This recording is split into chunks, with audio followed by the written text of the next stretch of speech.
Hi, everyone, and welcome to today's Ask the Fake Data Experts Anything with Mockaroo and Tonic.ai. My name is Kiara. I'm the Product Marketing Manager at Tonic, and as always, I'm very glad to be joined by our speakers today. We've got Mark Brocato, founder and CTO of Mockaroo, and calling live from Europe. And we've got Andrew Colombi, co-founder and CTO of Tonic, also based in the Bay Area, like me. How are you both doing? I'm doing wonderful, and I'm going to be out there, not the Bay Area, but LA next week actually. So I'll get some. Nice, awesome. Cool. Well, next time swing on up our way. All right. Well, as everyone knows, this is an Ask Me Anything, so all of your questions are welcome, from the most philosophical to the most technical nitty gritty. I prepared a few questions of my own, but I really mean this when I say this. I would much rather ask your questions because we want you, our audience, to drive the conversation today. Please flood the chat, flood the Q&A, tell us what you want to know. Follow-up questions to any answers you hear along the way, also welcome. I'm going to give you all a couple moments to send us some of your questions. Go ahead, get started. And while you're posting them, I'll very, very briefly introduce the data generation platforms that our speakers have built. Many of you are probably already familiar with either one or both of these platforms. Both Mockaroo and Tonic fall within the category of data synthesis platforms, most often in the context of test data generation. But we approach this challenge from two very different angles. Mockaroo enables you to create fake data from scratch. So you define the rules that you want to dictate how that data needs to look and behave, and it will spin up that data for you. For example, ratios and distributions within a certain data type, you can define that. Tonic, on the other hand, enables you to create fake data based on your existing data. So how that works is you connect Tonic to production databases, and you use that to mimic your real world data. So what you're creating looks and behaves like production data, but is stripped clean of sensitive information. Since we approach the problem from such different angles, I can ask the same questions of our speakers and get very different, but both very valid answers, as hopefully you shall soon see. I'm going to pull up the Q&A, make sure I'm not missing anything here. So please fire away with your questions. I like this first one. And I hope that, Andrew, you have all the context here, because I know that another founder might have been involved. How did Mockaroo and Tonic become friends? Oh, man. That's such a long time ago. I don't even know the answer. Yeah, it is kind of long. Like, I actually don't remember the first contact. I remember meeting you in like Shields, what's it called? Like Shields and Swords or something? It's not Shields and Swords. What's it called? There's that bar in Soma. Yeah. Yeah, it must have been the like Green Carl, Shield. I don't know. You or Carl must have reached out to me through the website. Yeah. And, we found you were already in Estonia, because you've been in Estonia for a long time, right? Yeah, I think I was. Like, it was certainly around the time that I was considering moving here. But yeah, I happened to be out in the Bay Area at the time, so we just got drinks. And then ultimately what we found, I think, was that it's funny. A lot of the people that buy the enterprise tier of Mockaroo immediately go and buy Tonic at the same time. We have a lot of overlapping customers because the two are like very different approaches, like Kiara said, to the same problem. And so we found that, initially we could have thought we were competing. And I think what we found is we really aren't. We're like more like creating a category together, hopefully. Customers really can use both approaches. So, I think our friendship really grew out of like, well, I think we all just like working with one another. I don't know, we kind of hit it off. Yeah. Just, the founders, but everybody I met at Tonic. But then also, just creating awareness around this as a space. I think it's grown a lot in the last few years. And I think both of us have been part of that growth of just like the awareness of these tools. There were some older things around, but we've brought some fresh ideas to the space. And I think it's helped grown it into a category of some regard. Yeah, I love what you're saying about category creation. Andrew, is there something you were going to add as well? I just said I put in the chat where the great meeting of the minds happened at the House of Shields. I could not remember the name of that bar, but yeah, I remember we went up to there's like an upstairs area where it was a little more quiet so that we could like actually talk. And it was me, you, and Ian or Carl. I can't remember. Yeah. It's so rare when you're an entrepreneur to like have somebody legitimate reach out to you. I can't tell you how many like random shady requests I've had, but I can count on one hand like the meaningful meetings I've had with various partners or potential partners. So I'm very appreciative of it. Yeah. And I think what you were saying about kind of the momentum, how we've both hit the market at the start of that growing momentum, and then the momentum is really going strong. So we've kind of seen both of our platforms grow and been along for the ride. Yeah. We've got another question here. I think this is like for both of you individually. Can we generate synthetic data using Mockaroo/Tonic? I think they mean separately or together. Kind of unclear. I mean, I think that is really what both tools are about. The approach is a bit different. Mockaroo is commonly used where there isn't a good test bed of existing data. And conversely, it is less well enjoyed where there's a horrifically complex set of very private data. That is where Tonic really is very valuable. So Mockaroo, a lot of like new development, startups, new projects for which nothing has been launched to production yet. And the whole idea is you use what I hope people find is a helpful UI to go in and define all of the rules and behavior that your data has. It's got a lot of built-in data types in various different domains. You basically make like a recipe and then you say how much of that recipe do you want in what format. And it does scale to like both quite a lot of complexity and intricacy, and also it can generate quite a lot of data as well. There are customers that host Mockaroo on-prem that generate terabytes of test data to the point where like it's a legitimate challenge just downloading that stuff out of Mockaroo. So it has it's very easy to use, but it has a very long learning curve where you can do quite advanced things with it. Andrew, and I think Tonic it takes the other approach, and that's I think key to how we remain friends, right? We take the other approach, which is, as Mark alluded to, if you already have some complex data, you don't want to go through the painstaking process of creating rules that are going to reflect that data. Instead, you'd like to learn from the data you already have to create additional data that looks like that. And that's where Tonic comes in. And, kind of similar to Mockaroo in terms of, we hope we have a great UI and a great experience. That's what it's all about. Like, it's a tool that anyone can use for creating data, and we expose it in an intuitive way and a way that allows for flexibility and for teams to work together on it. I think that's another important part is like, once you start looking at an enterprise, it's not just one person that's going to work on this. It's a bunch of people. They might have different roles as well. You might have folks that are responsible for making sure you're in compliance, and other folks that are responsible for testing your software, and they need to work together in one platform. So it's not just about creating synthetic data. It's also about creating a platform that enables a team to create synthetic data together and work together on that process. Actually, I have a follow-up question for you, Andrew. How common is it for Tonic to do professional services for customers to help them get up and running? Pretty uncommon. There are a couple of big accounts that we've done that for, but you can count them on less than a hand. You can count them on one or two fingers, three fingers maybe. Now, with that said, customers have requests, and often they fit into our roadmap, and then they just sort of like shuffle the roadmap puzzle around a little bit. So it's not like, it's not like we have to do zero adaptation or zero flexibility around what we build and when we build it. But in terms of straight up professional services or something that's complete one-off, I would say it's pretty uncommon. Got it. There was an analogy that you made earlier, Mark, that I really liked. You said with Mockaroo, you create the recipe and then you decide how much you want to, how much food you want to make. And I think that if you want to switch that analogy over to Tonic, with Tonic, you've had a great meal in a restaurant, or you've had a recipe and you're trying to recreate the recipe. Yeah, just relive the magic. Yeah. So that's like an easy way to show how different the products are. All right, another question for you.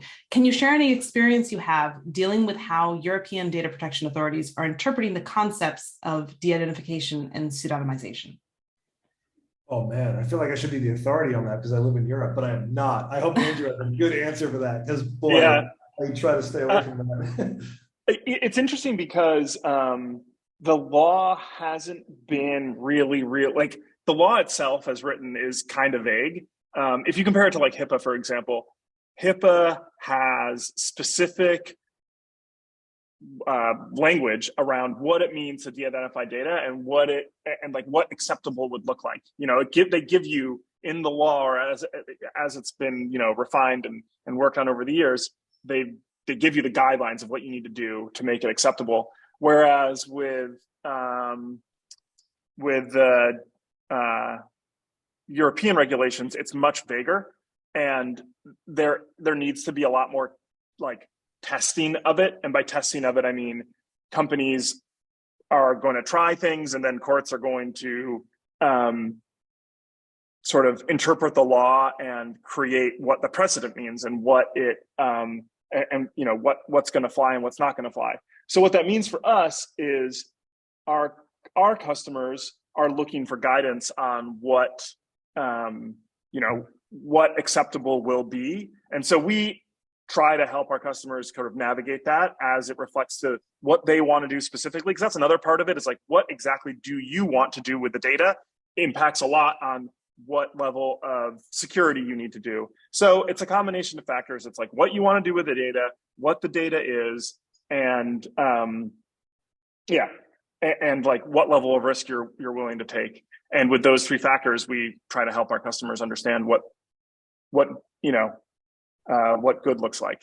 And the truth is like it's not as straightforward as it is with for example HIPAA.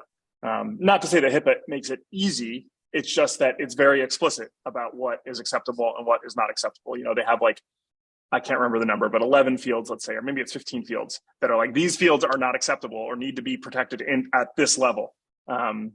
Whereas with EU, it's much more like pseudonymization is not sufficient. And like, what is pseudonymization? Well, I mean, it's things, and like, could a reasonable person back it out? And it's like, well, what's a reasonable person, and how much data access do they have, and how much resources do they have? It's very vague. So that's a challenge. It's definitely a challenge. And I think it's going to be a kind of thing that like, there's going to be a couple big court cases that are going to happen. And then a lot of sort of chips are going to fall, and it's going to be like, okay, well, this is what this means according to this precedent at this time. And until then, it's either maybe a new law will come along, and maybe that'll be the thing that'll like get it more refined or more like specific. Yeah, it's a good question though. Yeah, it is. I think another thing I'd quickly highlight is that one thing we like to say about Tonic is that it allows you to turn the dials of privacy. So there's different techniques you can apply to your data when you're generating it, different generators you can use that will increase the level of privacy you achieve, or you know the likelihood of reverse engineering becomes much smaller thanks to certain dials you can turn. Whereas with Mockaroo, like you don't have to worry about it at all because you are spinning up net new data. People still do. So there's one common question around that, which has a philosophical answer, which is like, people will say, hey, are the email addresses real that get generated in Mockaroo? And by, I think, reasonable interpretation, people would say no, because the actual origin of the data is like, I basically just took all the common names in all the places of the world, and that became the name database. But like not individuals' names, but like all the common first names and all the common last names, and randomly mix them together. In fact, sometimes with hilarious consequences, because it's like totally different, you know, cultures coming together. It makes more sense in America maybe than some other places. So it is totally possible, especially with a large enough data set, that you will generate something that corresponds to an actual person. Like, because the domain names are real, unless you choose them not to be, and the names are realistic. So rsmith@microsoft.com, there's probably at least one of them. The one takeaway I want people to have is that the origin of all the data doesn't come from actual people. So as long as that meets your definition of not real, then it's not real. But does it? Because the origin of the data was a bunch of common names, or maybe even uncommon names. Yeah. And those are like, if no one was ever named Robert, you wouldn't have had it in your database. Exactly. Yeah. And so at some point, I mean, It's a real question though, because like that is like, if you go into it deep enough, that's kind of like started coming at some of the differential privacy questions. Like, for example, if just one person in the whole wide world was named Mina, and that was in Mark's database, differential privacy anyway would look at that and say like, well, there's a problem that you're including Mina in this output, even though, you know, it didn't really come from a person, but it kind of did. It came from the one and only Mina. Anyway. Yeah, when I worked in the healthcare space, there was a kind of edge case around HIPAA where like age is not personally identifiable information unless it's an extreme age. Like if it's 120, well, that plus geography is like you found a person. Right. Yeah. Anything over, I can't remember the exact age, but maybe it's anything over 70 or 75 or 80. I can't remember. Yeah. But anything over a certain age becomes more protected data and that's like a very unprincipled stance in a way. I mean, it's just sort of like they like 80. But the more principled stance is stuff that comes from differential privacy and that kind of thing. On the subject of names, we just got a question. I want to provide a list of names to use for name insert, a long list of famous people and people from history. Can the name replace work from a list I provide? Is this might be specific to Mockaroo? Does that ring a bell? Yeah, so that is one of the most widely used features in Mockaroo is the ability to upload your own data sets and then pull from those data sets either sequentially or randomly, or there's some other distributions using the data set column type. You can also generate data sets within Mockaroo and reference them using that exact same method in other schemas. So that's how you start to build relational integrity. But certainly very common for people to kind of bring their own domain by uploading their own data sets as CSV and then just referencing them in future schemas.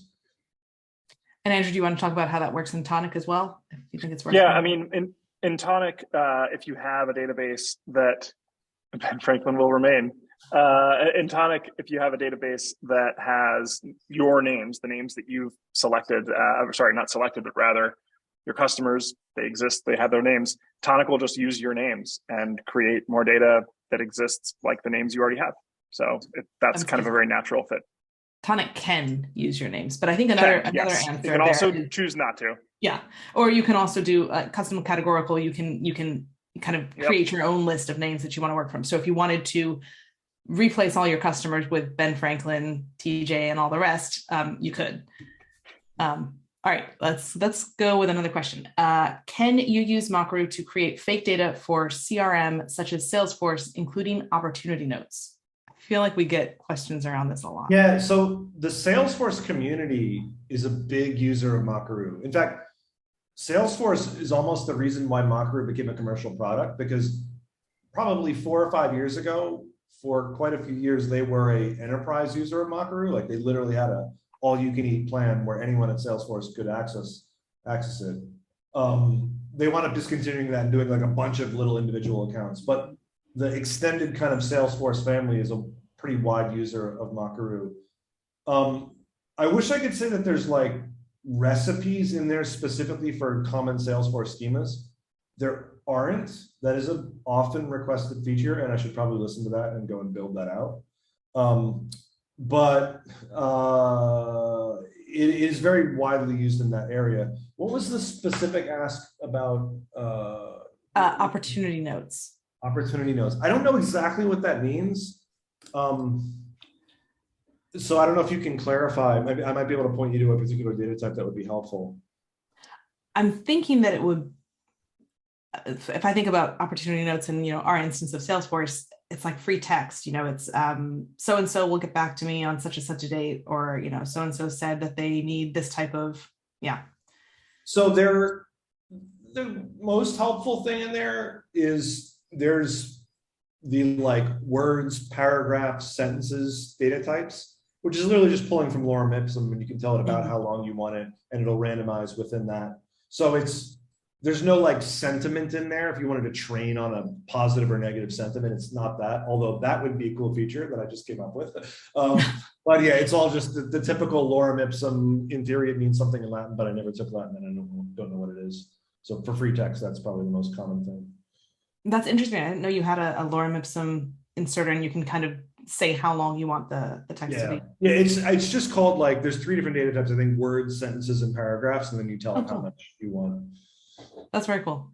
Andrew, what does Tonic have similar to that? I mean, are we just going with character scramble? Character scramble is the simplest thing. And what that does is it would replace the data in, say, the opportunity notes with new data that has the same format, like in terms of paragraph, sentence. I want to say sentence structure, but I mean that, like, I don't mean like grammatically. I mean more like where the spaces are, where the letters are, where the numbers are, where the punctuation is. All that gets preserved, but the actual words get completely kind of wiped out.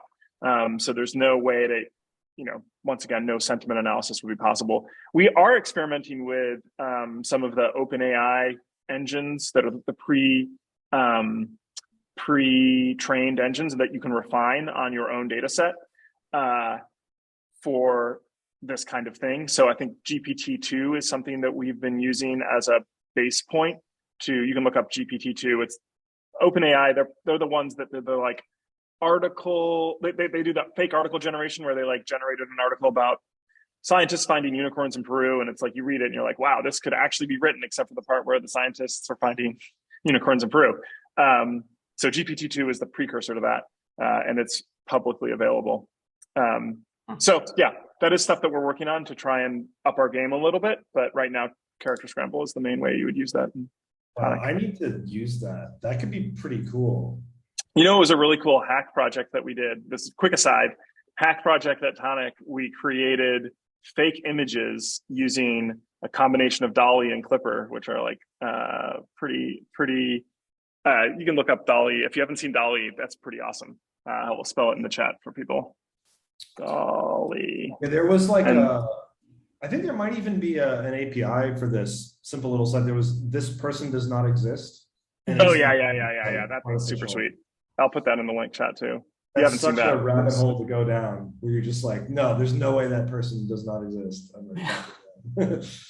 Yeah, you almost feel like you recognize them. Is the weird thing. So is Dolly is open source then? There's Dolly 2. Dolly is more open source. Dolly 2 it's the same OpenAI. They basically, like, once they get it to be really good, they kind of keep it on lockdown, and mostly in part because they don't want people to use it for nefarious reasons.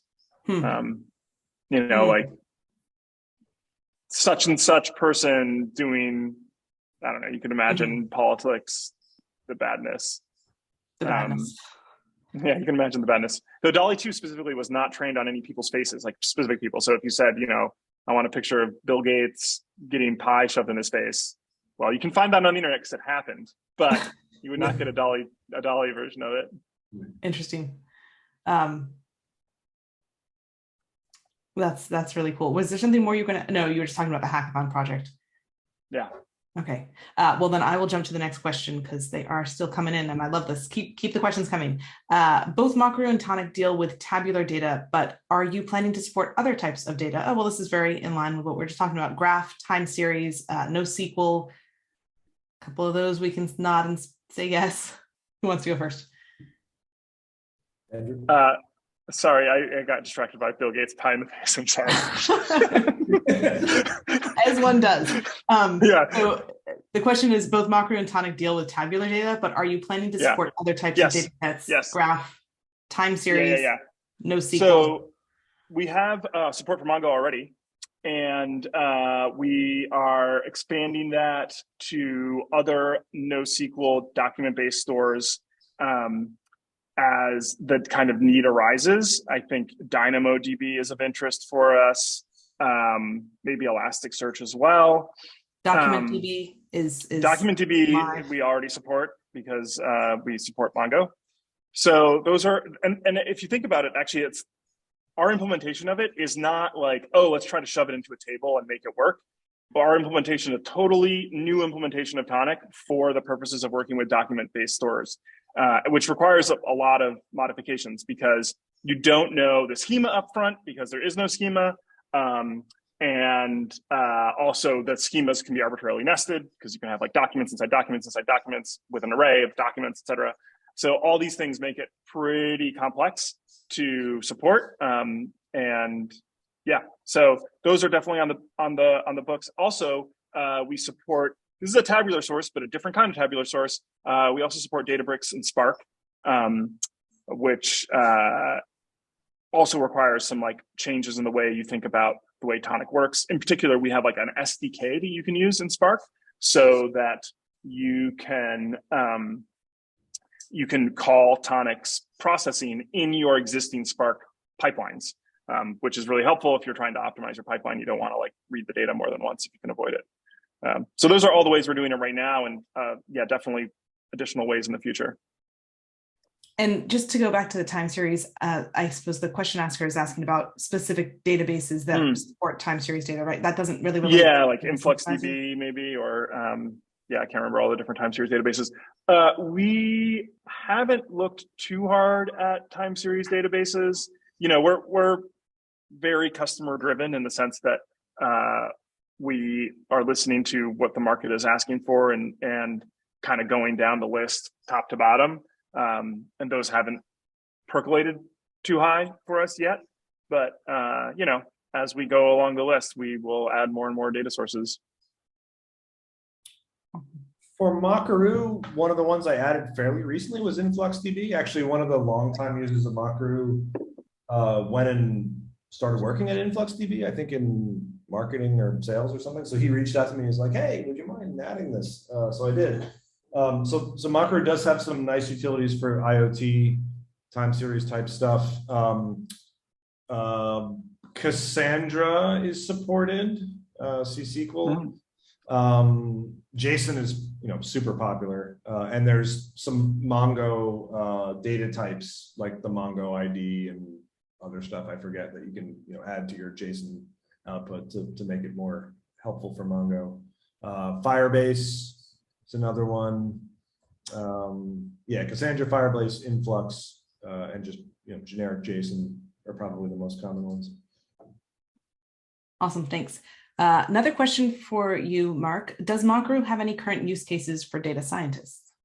Oh, interesting. Actually, one of the early use cases that made Mockaroo commercial was, I think you probably would say data science, in that Salesforce actually used Mockaroo to simulate trends that their Wave platform would then discover, and then they could demo that to big accounts. So I remember when they were actually building Wave, I think they were like demoing to Pepsi or something like that.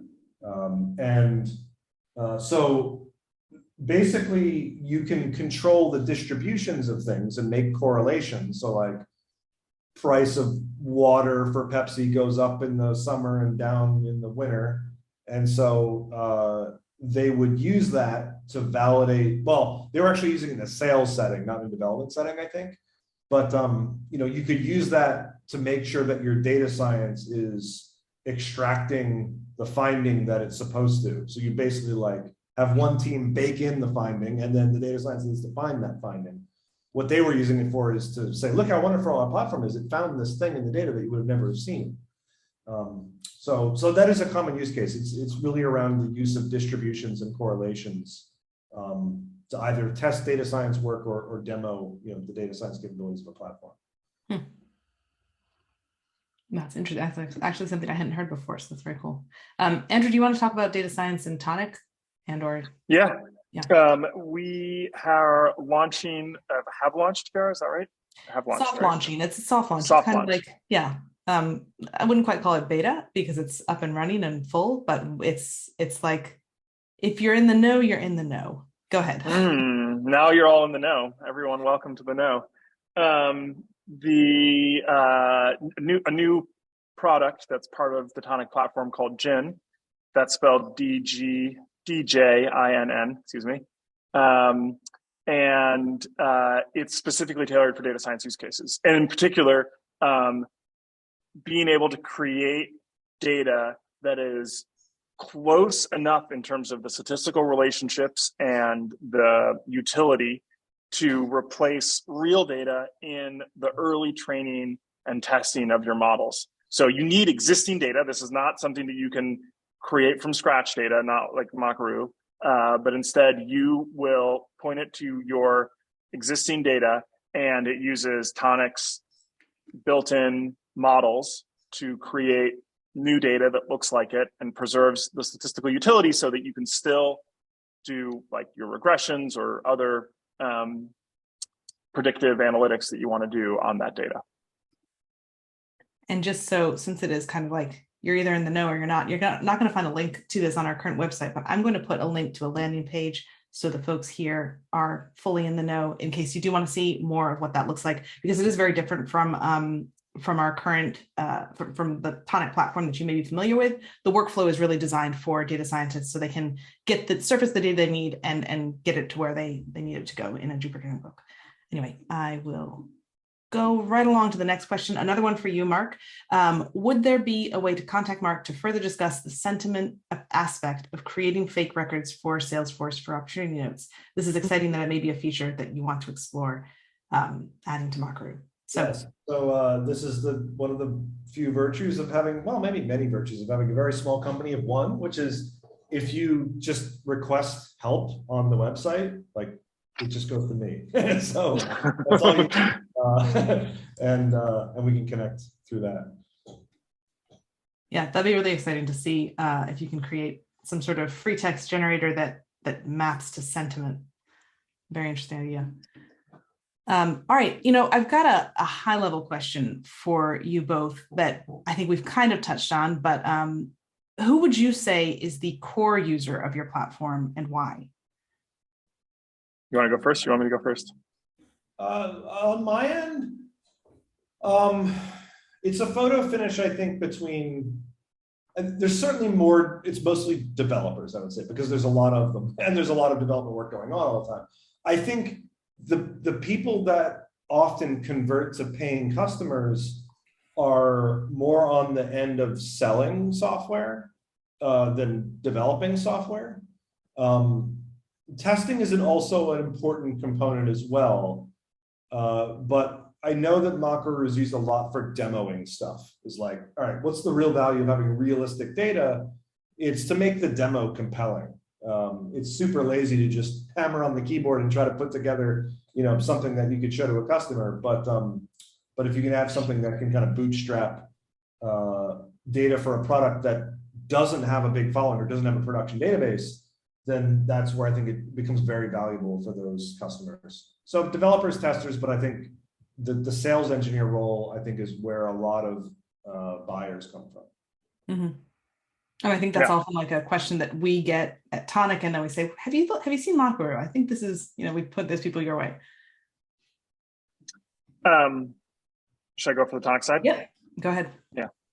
So core user, I don't think there is just like one kind of core user. I think there are a variety of users that are using Tonic.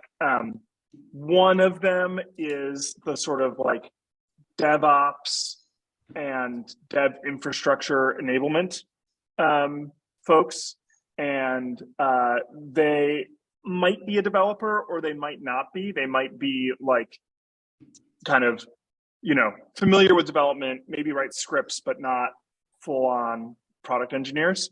And that's where our point and click UI comes in really handy. Another user will be the developers. They're probably a pretty common user as well. And then another user is compliance. On the compliance side of things, folks log into Tonic when they're working in a larger company. You need to be able to share how it is that you are making data that's going to be compliant for your security regime. And being able to document all that in Tonic is really helpful for companies so that they can like share that configuration across multiple places, across multiple teams, like compliance team, development team, DevOps team. All of these teams can work together to create secure data, in a way that's really seamless. So I think it's not one core user, but rather like a handful of core users that represent different personas at the companies we work with. Mm-hmm. Yep. That triggered another thing that I should mention. Another growing persona using Mockaroo is developers that are mocking APIs. So not just like the data, but you can actually create a mock API where you call Mockaroo and it responds with data that you've designed in your schemas. So I'm getting an increasing number of questions and suggestions around that area. So I see that growing. You can almost think of it maybe as like it's a postman in reverse. Rather than testing the API, producing the API so that you can test your front end, or just like unblock yourself if you're a front end developer and the API team is not going to deliver for another 2 sprints. You can go in and hack together in a few minutes something that is going to look, the contract will be the same as what the real API will provide, but it doesn't exist yet. So that's a common one. I remember another question that has come up in previous webinars that we've done together, and I feel like, Mark, you've got an answer for it now in Mockaroo, streaming data. Do you remember a lot of people were asking? Oh yeah. That came up a few times, and I actually built it as a result of the webinars that we did. Yeah, so there's like MQTT, like IoT stuff that you can subscribe to streams. I don't even really know how it works.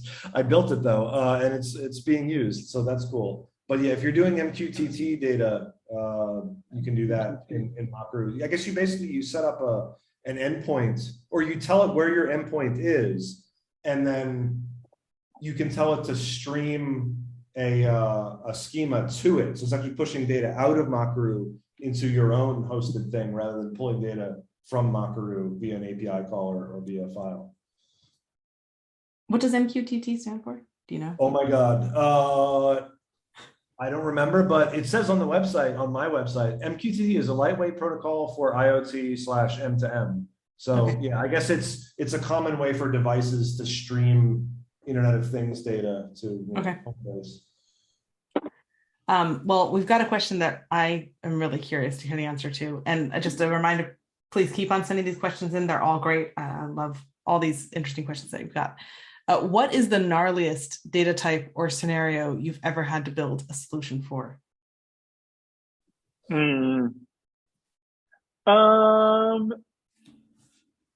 Well, there's a couple of things that come to mind.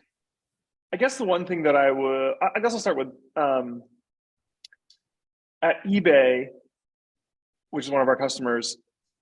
They have just so many data systems that you can possibly imagine, right? Like, I mean, well, to be fair to eBay, they have remarkably consolidated for a company of their size, but they have a lot of databases, and they're not all the same type. And they wanted to do subsetting across all of that, meaning let's pluck out a single listing. So like a listing is at eBay is, it's just something that's for sale on eBay. And we want to get all the reviews, the reviews, the sellers, the reviews of sellers. There's reviews of products and reviews of sellers. The people that bought it, there's a bunch of machine learning that happens behind the scenes at eBay to like categorize things. And because if you go on eBay and you look for iPads, you get like one consolidated iPad, and then there's all the different sellers that are selling that iPad. And all of these are in different data sets, either in Oracle or in Mongo or in some of their own custom databases, and creating a system that can span all of these different data sources. And when you pluck a single listing, find all the different data associated with that listing. That's the fundamental core algorithm of subsetting, which is a thing that's built into Tonic. And if you get the standard vanilla Tonic, you will get a subsetter that will work across one database. But doing it across all the myriad of possible databases that at eBay was a really cool project. And one that really validated our core subsetting algorithm, because the core subsetting algorithm actually remains the same regardless of the fact that it's across Oracle and Mongo and all these different databases. It's just some sort of implementation details, let's say, important implementation details, exercise left to the reader where it's like real dragons at the reader. But it's, I think that was very rewarding, a lot of fun, very successful too. Like eBay uses it every day and relies on it for creating their test data. So maybe I would posit that as a pretty gnarly one. Well, I'll just leave it at that. Okay. I like For that. Mockaroo, There's a lot of them. I mean, the ones that like keep me up at night are, sometimes I'll get questions like, well, how much data can I generate? And often what that question actually means is not how many rows, but how many columns. You see these schemas, they're like, I have 1,000 columns in my schema. Oh my God. I do not want to be a DBA on that project. But where some of the very subtle power of Mockaroo is that helps you meet these really complicated use cases is in the formula data type. So Mockaroo has like, I don't know, over 100 data types. Many of them are very simple. It's just like this data in this domain, like healthcare diagnosis codes or names of companies. All right, when you have exhaustively looked through all those and you don't get what you want, formula may dig you out of whatever hole you find yourself in. And particularly making data that's derived from other data within the row, that's what formula is really for. So people will need to do things where like, there's a value at the end of the JSON array, which is the sum of a field in the JSON array. Well, formulas can actually do that. So it's one of those things, if you were to invest a little time in Mockaroo to learn it, learn the formula data type, because it can basically get you out of any hole. And there's some nice inline documentation there as well. And then the last thing I'll say on formulas is you can also correlate data from other data sets using formulas. There's a function called from dataset where you could say, select the record from my contacts data set where, and it's literally like a where clause you can add to it, where the ID matches the ID from some other field in the row, or where the location is the location I generated in this other column in the row. So yeah, that formula is the way to overcome most problems. I like how. So when I was going to ask, so like when that happens, you're responsible, Mockaroo is responsible for generating both of those tables, right? And does it have to like do it in a certain order so that it knows like, oh, well, that ID is this value in this other table first, or is it some other mechanism? So Mockaroo is one table at a time. So it's a problem left to the user to generate them in the right order. Like basically you start with the primary key data and then you create the foreign keys that point to it. But yeah, you can build out the schema that way one table at a time and have a whole relation of stuff. Both of your initial responses was, well, there's a lot. There's more than one gnarly data situation that we had to handle, which I think speaks to just like complexity. It's really challenging. It's very complex to do this. So let's take it one step further. And I have a question for you here. Is there a data generation problem that you think we'll never be able to solve for, but for which people are already hoping a solution exists today? And I know that never is like very bold statement, never say never. But what is like that pie in the sky problem that people are facing right now and there's just no answer for? Boy, I can tell you two basic problems that Mockaroo isn't great at solving. And maybe this just helps people steer their thinking in another direction. One of them I'll often get is like, how do I ensure the values in this column are unique? And most of Mockaroo generates data randomly. And it's very difficult across an infinitely large size data set to say that every generated value is random. Eventually you run out of randomness. And so there are ways to short circuit that by doing things sequentially based on an ID. Then you can basically guarantee, well, every row is increasing in value in some way. So it makes every value unique. It might also make that defer from what you view as an acceptable value for that column. Like you don't want to have a number in the value, but it's not very helpful. But that's a shockingly difficult thing to do, especially since the way that you leverage cloud computing to do things at scale is you scale horizontally. So you generate data on 100 different processors. Each one of them is totally unaware of what the other processor is doing. It makes it very difficult to then bring all that together and say all the values are unique. It's kind of one of the difficult problems of using cloud computing. So that's one. And then the other one is, all right, that's like horizontal. Longitudinal, it's quite difficult to say like, I want to have the previous record have a time value that's before the following record so that the data just comes in time order. If you base the time on like, there's a start date that's hard coded in the data set, and then you're adding a fixed number of seconds for every row, then you get it in order, but it becomes very regular. It's not really randomized. And of course you can randomize it like within some budget so that the rows don't overlap, but then you're leaving spaces between the times that may not fit your ideal scenario. And because, again, the way that Mockaroo scales horizontally to generate these really large data sets, the process N doesn't know what process 1 is doing. And so it can't coordinate the one that's working on the beginning of the data set versus the one that's working on the end of the data set without adding some artificial sequencing in the way that it works through. So sadly, two very basic problems that are actually quite difficult to solve. And I'm hoping somebody will just point out, hey, Mark, you dummy, this is the way to solve it. And then I'll go put it in the product. Well, I have an idea for you. For the first one, the first one, so basically what you're describing is doing random generation without replacement, the unique question, right? And I found this algorithm, which this guy on the internet wrote about it. His name was Preshing, so I've called it the Preshing random number generator. I can send you a link to it.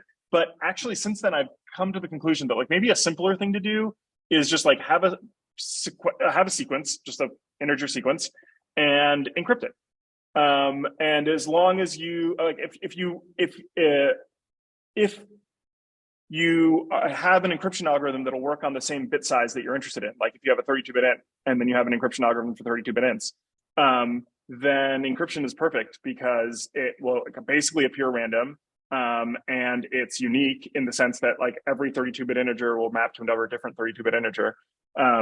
So that could be a way to do it. And then in the parallel case, you could kind of say like, well, this machine gets 0 through 1,000,000, this machine gets 1,000,000 through 2,000,000 or whatever. So that could be ways if you wanted to create like a random integer, like it looks random, but it's like, it's just sequential encrypted. Those could be some That's a good idea. Tricks from, I've thought about this for a little while. I've been thinking, it's been up here. And then the other thing, I was going to answer Chiara's question with my own answer there is, there are like, okay, so I'll just use medical data as an example. Medical data being like medical claims data. So this is like every time you go to the doctor, every single little thing that they do to you is recorded and given to an insurance agency. So the insurance agency will pay the doctor. And this is like, I got a shot, I got a Band-Aid, they gave me aspirin, I spent a night in the hospital, they gave me 5 cc's of water. Probably that's not enough to be relevant, but anyway, they give me a tiny little bit of water, $20, and et cetera, et cetera, et cetera. All these things are recorded, and when you look at that data and you say like, oh, wouldn't it be great if we could create synthetic versions of this so that we can do healthcare analysis without actually endangering or the privacy of real people who have real diseases and real concerns about their data being shared. You look at that data, there's like such an intricate web in the real data. The web includes like, well, a person is in this data and the person aged from 0 to however old they got. And in that time period, they had all these unique issues that occur to a person in that time period, right? They were born, they have like baby problems. Then they're probably like invincible from 4 to 14. And then they, pretty invincible. I've actually looked at the data. This is kind of morbid, but I've looked at data mortality rates because I have 4 fake data and I created like a fake mortality rate thing. And like, you're basically invincible from like a year, 1.5, in terms of death anyway, from like 1.5 to like 11. And then the death rate starts coming back, which is sad, but true. And there's I won't go into that data anymore, but there's like this story of a person that like they have these different ages and at different ages experience these different things. And they might have episodes like where they went skiing and they hurt themselves and now they have to go through PT and like get reconstructive surgery on their knee or whatever. And that's one kind of story in the data. But another kind of story in the data is the doctors. Like all the doctors are unique and have their own stories, right? Like this doctor is a pediatrician. He only sees children. And then maybe later in life, he decides to change careers and like focus on oncology for children specifically. And so now it's just children with cancer. And this other doctor is a family doctor and he sees people for all sorts of things, but he sees the same people over and over and over again, right? Throughout their life. And then there's the doctor who, is a research doctor. And so he sees like very particular, unusual cases or whatever. And so these two stories need to exist in the data at the same time. So when you look at it and you say like, I'm going to create fake data for it, you're not just considering like the patients and what they experience, but you also experience what the doctors experience, what the hospital or the actual clinics experience. Like this clinic sees this kind of person. You're never going to have like, if you take it from like a person or a patient perspective, you might create a fake record that has this person is like a perfectly reasonable person, except for they went to an oncologist for a sprained ankle at a family medicine location. And if you don't include like all of these different entities and how they contribute to the story of the data, it's really, really not going to look right. And so is that impossible? I don't know. Seems really hard. We're definitely working on it and we want to make it possible, but man, is it hard. So yeah, that's my answer to the hard one. It's interesting how it just like all those storylines coming together create more and more unique data. And if you have to protect the privacy of such unique data, it's like the data is gone. Yeah. And by the way, this isn't unique to healthcare, right? Like take a look at, let's say you want to create fake website data and like you're running, I don't know, NewYorkTimes.com or something like that. There's going to be the people that go and their stories like, oh, this person loves to read sports news all the time. And then this other person loves to read politics and like arts. And then there's the stories of the authors that create these content and the stories of the articles themselves. The article was, no one read the article. And then like 3 weeks later, it became like a meme. And now the article's blowing up. Or like some articles are more timeless, like sports articles, they probably only have relevancy for a few days. But an article about, geopolitical change might be relevant for months. I know this because I've looked at this data to create fake data for it. And, there's all these stories, all these different entities have different stories and they all need to come together to weave a really incredible patchwork of, I don't know, quilt thing, whatever, analogy, metaphor. I'm going to do a quick time check for everybody. We've got about 5 minutes left. So if you do have that burning question that you've just been like, no, maybe not. No, ask it now. Because if not, it's now or never. And we do have a question that just came through that could be a good question to end on, but I don't want to end this. It's going so great. So please keep your questions coming. Any thoughts on the future of data regulations and what new regulations would mean for Tonic and Mockaroo? Mm-hmm. You want to go first or want me to go first? No. You don't want to go first. Yeah, that's fine. Thoughts on future data regulation. One thing we already kind of touched on is GDPR. It still like isn't fully tested in a way. There's definitely, it's getting tested, but I think it's going to be interesting to see how it plays out still. It's like, I don't know how many years it's been since it came out. I feel like it's been like 5 years and it still hasn't like fully shaked out what it's going to do. I think that's really interesting. Also, the United States as a matter of like, federal law is likely to pass some additional stuff. All these states are doing it. They're probably going to end up adopting one of the states, like the New York one or the California one, or more states will pass it and it will effectively be federal. Like basically when California passes something, it kind of becomes federal because the others, California is a huge portion, like 1/5 of the overall population of the United States. So I think that's going to be there. How will it affect things for Tonic? Probably make it better for us, being honest. When we built this, part of the story that we pitched to investors is like, this is the tip of the iceberg in terms of what the future holds. And that it's only going to become more onerous and it's only going to become more relevant.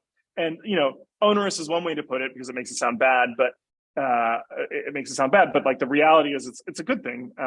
We need these regulations because otherwise people will just absolutely misuse your data. There was some survey that I was looking at where it showed, the majority of Americans don't believe companies treat their personal data in a way that they would approve of. And like, you can count me amongst that majority. It's kind of shocking what you see getting leaked with various data breaches all the time. And it's something we need to address, and law is one way to address it.